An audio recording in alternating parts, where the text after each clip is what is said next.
Welcome to Kellers Corner. Today we have a guest who will be here the whole time. More of a co-host today is... Steven. I'm conservative.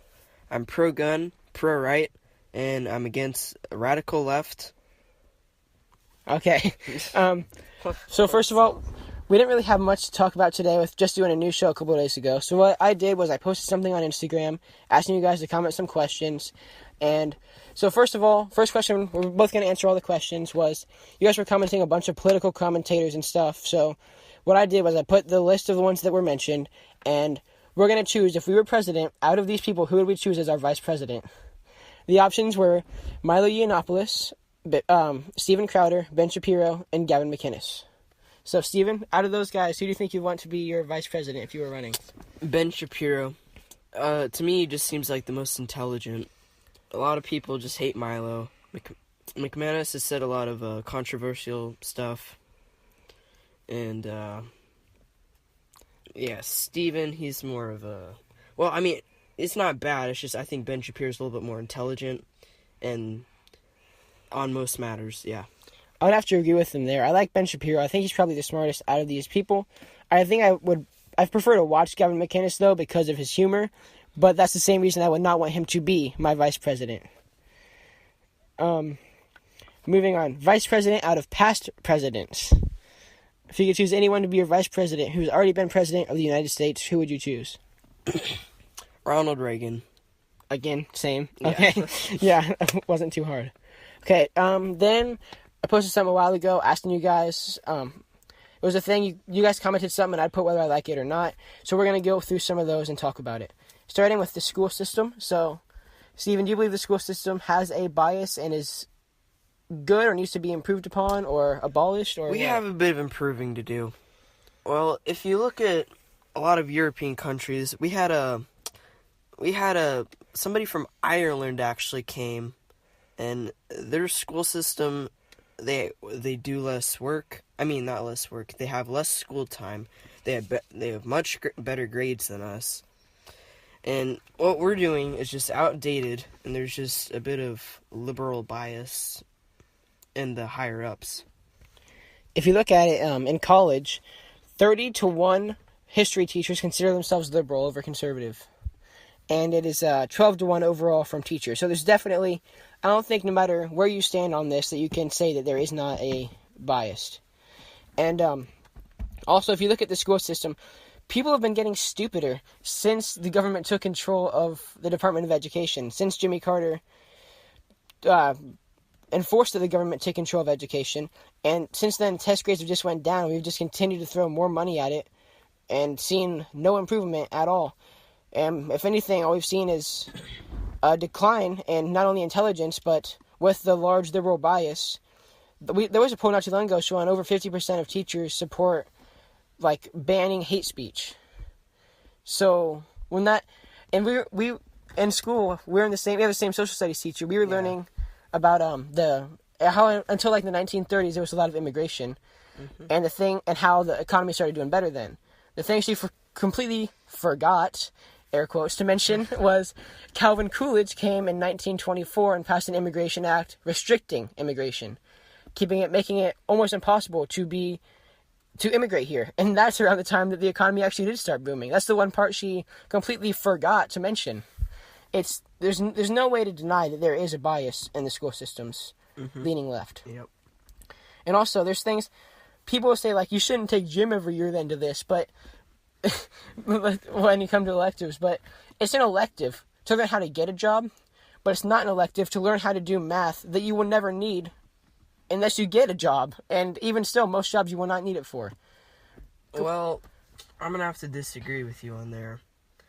A lot of what we learn isn't necessarily to drill down how to find the area of a triangle, because the very few of you that are going to go into construction, good for you. You learned how to find the area of a triangle. But for the rest of the population, that's not what matters. What matters is, that's one more thing you had to learn, there's just more work you had to do. It's just programming you, sort of, for the future to be able to just kind of shut up and... Well, I'm not exactly sure, but you're not going to use the most... Like, what would we teach you? We can't just teach you how to do taxes and then just send you in the world. Keller, what would you say?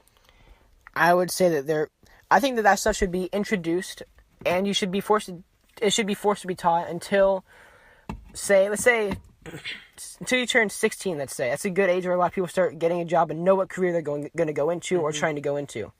So let's say at that point we make it, if they're under 18, the parents have to agree to this, but they stop learning that math and start learning something else instead, or a more basic kind of math. Because What basic kind of math? What do you mean?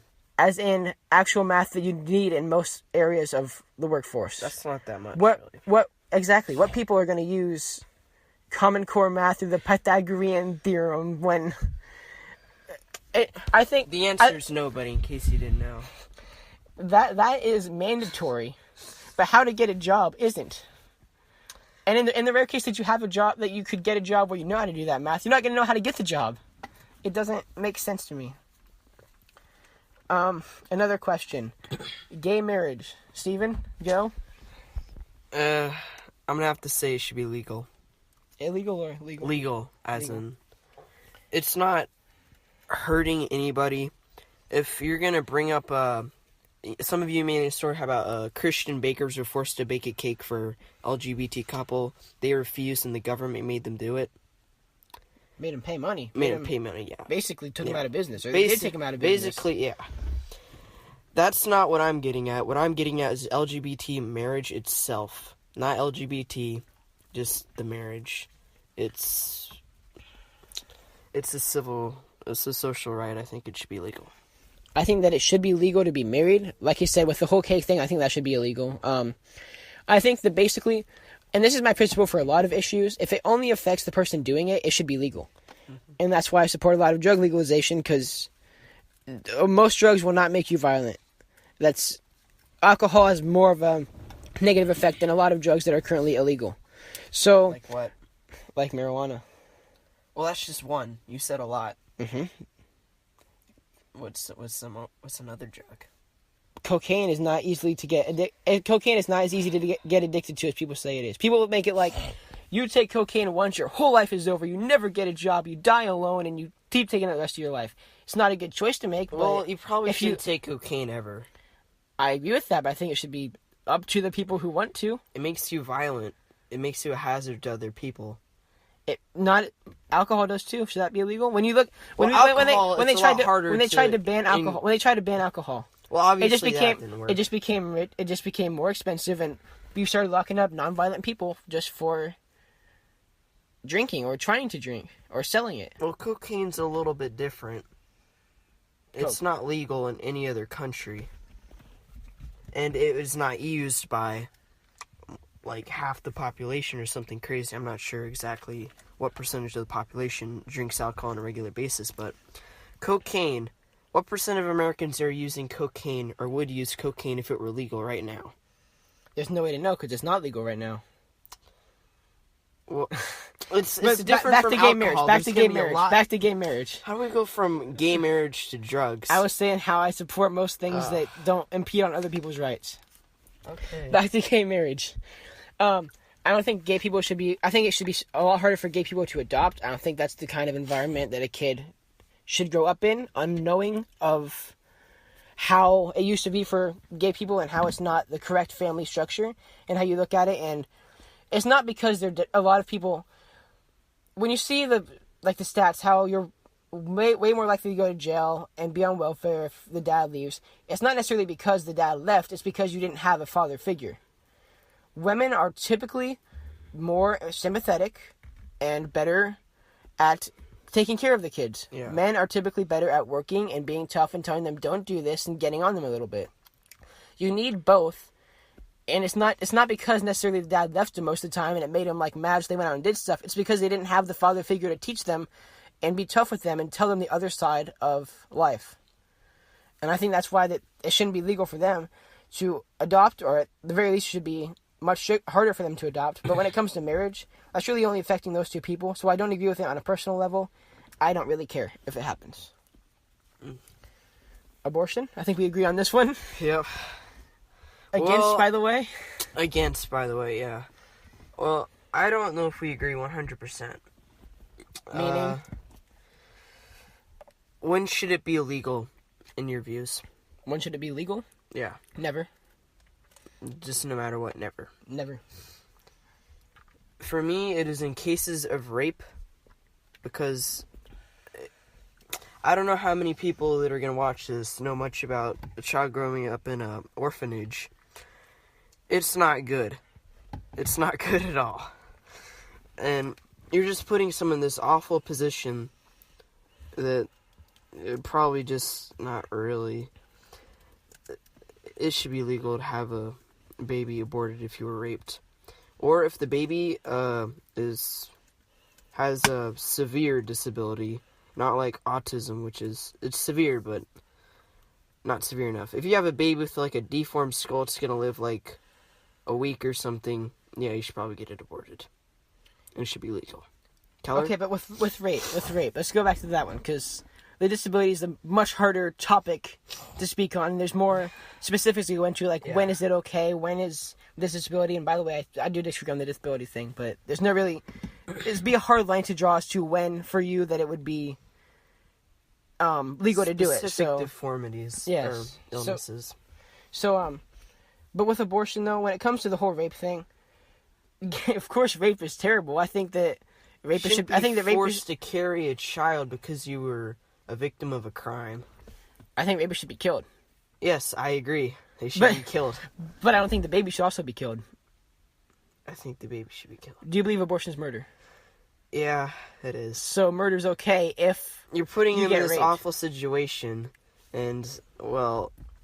So because one crime happened, another worse crime of killing a baby is okay. Planet Earth cannot support the population that we are going to have by 2020. And aborting these people that are going poor, probably uneducated, or lesser educated, that's just one more people the taxpayers are going to have to take care of. And that's why we should get rid of most government programs. But back to the whole rape thing. Rape is terrible, but saying one crime happened, so go do another crime and kill a baby. We're not talking about. It's not all about the baby. We're talking about the mother. It is, though. It puts the mother in a terrible situation, but that doesn't mean she's not. Carry a child for 9 months because they were a victim of. Doesn't mean she should be able to kill it. Awful crime. Okay, if the person was alive, you wouldn't feel the same way that because something happened that maybe made it a hard situation for the mother should be allowed to kill the kid. So why should it be any different when it's proven that they have different DNA and they're already a separate person in the womb? Why is it any different then? When it's already proven they're a different person. I think it is murder. So murder's okay then when another crime happens. I mean, we're forcing a mom to carry a child, which limits so many. Like, a lot of rape victims turn to alcohol, which if you drink alcohol when you're pregnant, you're gonna get a messed up baby. And right back to disabilities. Okay, but let's say it's just let's say a victim of a crime should not be forced to go with it because somebody cares more about the baby than the victim. And the baby, which is going to have to go into probably a horrible financial situation if the victim does not choose to take care of the kid. I'd rather be poor than dead. We're thinking about. That's just one more person the taxpayers are going to have to probably give. I'd rather be poor than dead. We're not thinking about the baby itself. There's more than one person. Why aren't we, though? That's here. who abortion affects the most. Yeah, but... So we should be thinking about the baby. One person is not going to... So you do believe it's murder, right? You believe it's a separate person? It is a separate person.